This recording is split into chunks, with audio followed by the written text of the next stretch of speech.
Well, today, one of the Taliban's most prominent leaders, Abdul Ghani Baradar, returned to Afghanistan after years in exile. So what do we know about him? Well, he was one of the four men who founded the Taliban back in 1994. And he became a linchpin of the insurgency after the Taliban were toppled by the US-led invasion in 2001. Then, in 2010, he was actually captured in a joint US-Pakistani raid, but he was released in 2013.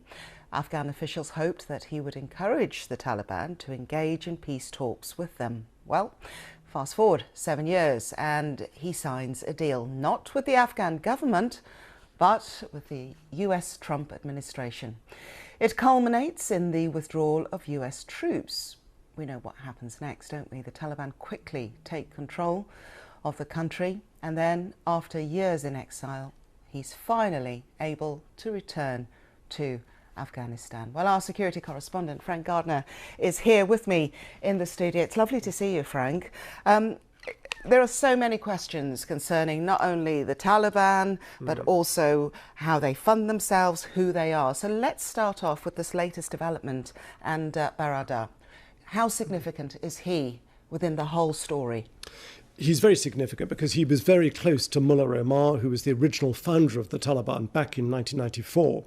He's a relative moderate compared to some of his more extreme colleagues. He's actually spent 8 years in prison in Pakistan, and he was only released in 2018. He's been instrumental in those peace talks you mentioned in Doha and Qatar. He's been very much at the forefront of those. I think the big questions now are whether this second iteration of Taliban rule in Afghanistan is going to be different from the earlier one. The public signs that they're putting out are that it will be, that they are prepared to be much more moderate or at least less extreme. They're saying the things people want to hear. The big question is whether, once the spotlight is off Afghanistan, and it will move off it inevitably, eventually, are they going to revert to type, oppressing women, suppressing human rights, carrying out all sorts of very brutal punishments, oppressing free media, or will they actually be a more normal country that is a part of the rest of the world? Some countries, Russia and China, are giving them very much the benefit of the doubt and are reaching out to them already. The European Union has withheld its recognition of, no one is actually in a hurry to recognize them yet because they want to wait to see how the Taliban form a government, how inclusive it is. But I don't think Western countries are going to be in a great rush to do it. They want to see a bit of time elapse to find out what kind of a rule it's going to be. But so Mullah Abdul Ghani Baradar's input is going to be crucial. He is not right now the top man, but he's very near the top man, along with Hibatullah Akhundzada. And they've got other people at the top, Haqqani, for example, Khalil Haqqani from the Haqqani network. These people have been on the outside for 20 years.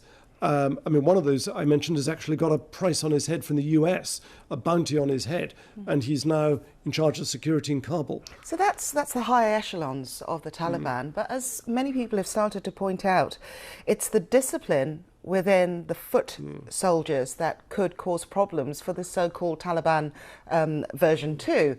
How unified, how disciplined is the Taliban? Who exactly are they? Well, they've been an incredibly effective fighting force in these last few weeks and months.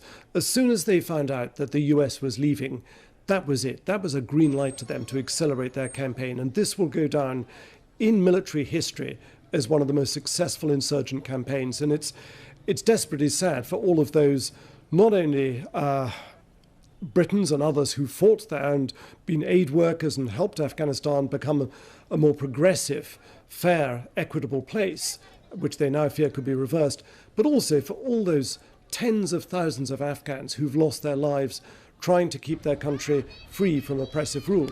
Now, it may not be as oppressive as we fear, but certainly a lot of people, you've only got to look at the airport to see what tens of thousands of Afghans think about what Taliban rule is likely to be. They will have heard it from their parents. They are terrified. And there's no question that despite the fact that the Taliban have said there is an amnesty for those who have served the previous government, in practice, there are numerous reports of door-to-door, not even knockings. Basically, the Taliban are going round. They've got lists of the people who basically served the government that fought them. And the people they're particularly after are what's called the NDS, the previous Afghan Intelligence Service, and the Special Forces, the 444 and Unit 333. Some of those are now up at the airport trying to basically get away, as you can imagine, because they are marked men. In the press conference, it was unprecedented at the time, wasn't it? There were a lot of questions off the back of that saying, why do they keep talking about Sharia, the Islamic law? Why is it within the confines of Sharia?